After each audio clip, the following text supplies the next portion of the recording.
Mr. Wilson, thank you. Good evening. Thank you for joining us here on 6 p.m. Prime. Tell us, sir, why is the Dravida Munnetra Kazhagam opposed to EWS quotas and why is Mr. Stalin referring to this as a setback in the fight for social justice?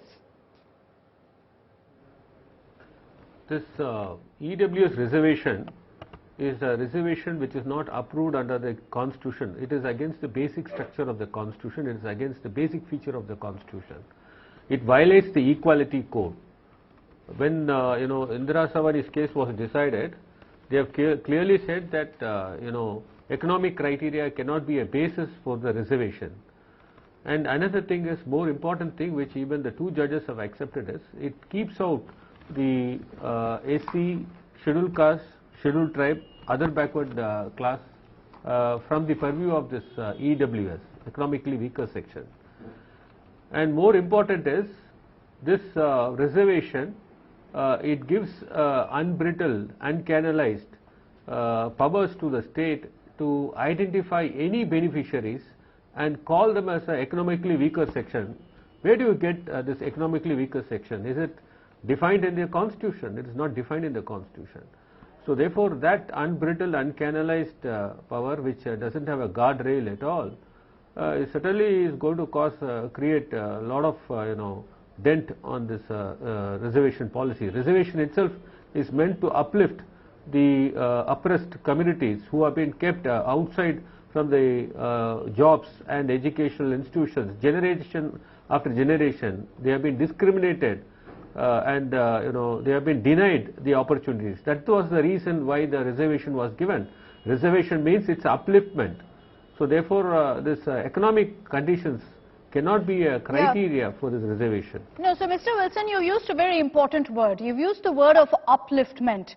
So what about upliftment of the poor, sir? What about economic equality and economic justice? Why should caste be the only criteria for quota and for reservation? They face discrimination too. I'm asking a question to you, which the two judges have asked now. Why do you keep the poor scheduled caste outside? Why do you keep the poor backward class outside? Why do you keep the poor scheduled tribe outside? No, are they not poor? There is reservation for them. This is over That is why I'm saying you, is that a reservation on the basis of economic criteria? Why do we have two yardsticks? So the equality code is violated.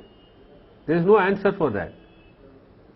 So therefore, I would say that this reservation, you can't have a mask. Who are these economically weaker sections? Please tell me. When you keep away the scheduled caste, scheduled tribe and the backward class, who are they? Now they are upper caste. So this reservation is meant for the upper caste. So which are already in the mainstream line. What is the concept of reservation? Please tell me. Everyone doesn't understand what is the concept. Why reservation is given? Why this level playing field was brought? Because of the discrimination, you have created a lot of injustice to these type of people, generation after generation. That is why the reservation is given. And now you are giving this 10%, and for EWS you say other than the person who are covered under 15.4 and 16.4, which means you are keeping away this real depressed classes, depressed and oppressed classes. So how do you justify this?